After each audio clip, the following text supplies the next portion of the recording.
की महफिल में शुरुआत करते हैं उससे जिसकी कविताएं सुन के आपको इतना आनंद आएगा जिसकी हद नहीं। हरियाणा के एक बहुत छोटे से गांव में पैदा हुए, केलंगा गांव में अनिल अग्रवंशी, और वहां से दिल्ली आए। दिल्ली में दालों का व्यापार किया और इन दिनों दालों से ज्यादा इनकी कविताएं बिक रही है। हम चाहते हैं कि अनिल अग्रवंशी यहाँ आए, जोरदार तालियां अनिल के लिए।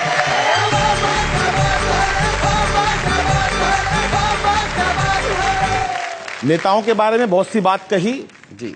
हमारी 5 ज्ञानेंद्रियां हैं और कुछ 5 कर्मेंद्रियां हैं, शरीर मन बुद्धि आत्मा है। मैं नए विषय से आपको जोड़ता हूं कि कभी कभी तो ये लगता है मानो ये इंसान नहीं है। अच्छा। और बिना आत्मा के जीवित हैं, नेताओं में प्राण नहीं है। क्या बात है।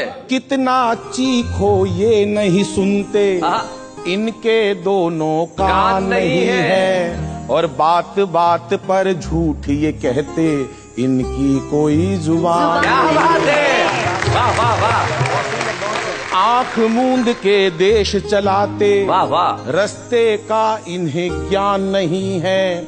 और दुश्मन सेंध लगाए बैठा, दुर्गंध की पहचान। क्या बात है, वाह वाह। दुर्गंध की पहचान नहीं है। छूने से ये रंग बदलते, इनका कोई अनुमान नहीं है। वाह वाह। और स्वाद स्वाद में देश को खा गए, ऐसा कोई पकवान नहीं। क्या बात है भाई, वाह वाह वाह वाह।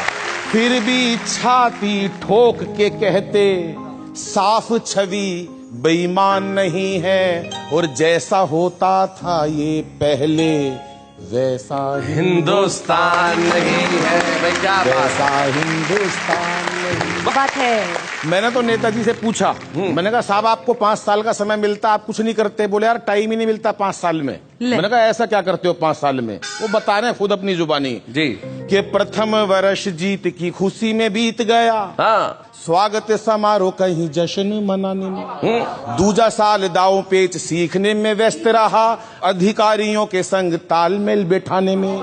कि तीजा साल खाने और खिलाने में निकल गया, चौथा साल रूठे मतदाता को मनाने में। और 5वां वर्ष शीर्ष नेताओं की चापलूसी करनी जरूरी या रोटी किटी को पाने में। करनी जरूरी या रोटी किटी को पाने में। भिवानी और रोहतक के बीच में हमारा गांव है। शैलेश जी, उस टाइम बाद से 20-25 साल की पढ़ाई का जिक्र करता हूं जी। आज बच्चे 90% नंबर लाते हैं तो भी बच्चों को तनाव है, माँ बाप को भी तनाव है, चाहे बच्चा कितनी मेहनत कर ले जी। वहां से मैंने हास्य व्यंग का विषय लिया है। नसीम भाई आप आनंद लीजिएगा प्रथम पंक्ति से जी। और हमारी भाषा का आज विषय चल रहा है, पढ़ाई तो बहुत जरूरी है भाषा के लिए जी। साहब समर्पित है आपको। नेहा जी आप तो पढ़ी लिखी लग रही है, शैलेश जी को समर्पित है। आजकल बच्चे गजब ढा रहे हैं, परीक्षाओं में पता नहीं क्यों इतने नंबर ला रहे हैं। क्यों?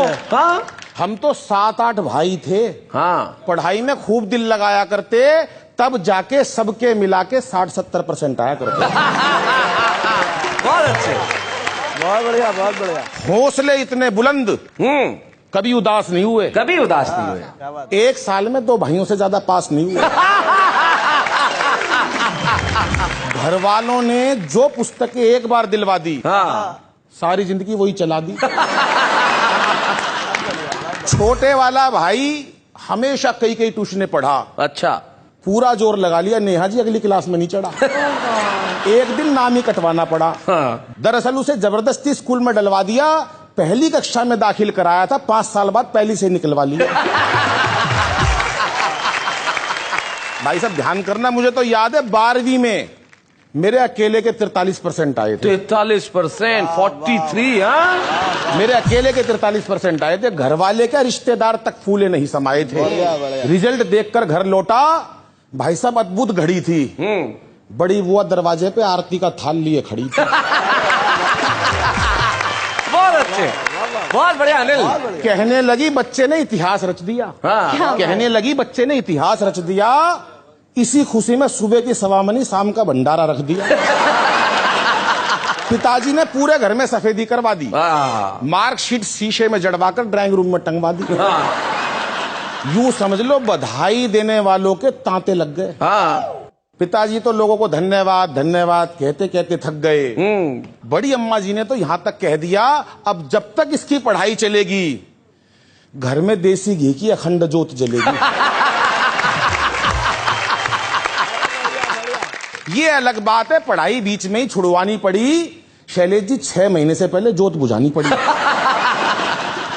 बड़े भाई ने तो तब अचंबा खाया जब देश के बड़े बड़े अखबारों में अगले दिन मेरा नाम नहीं आया।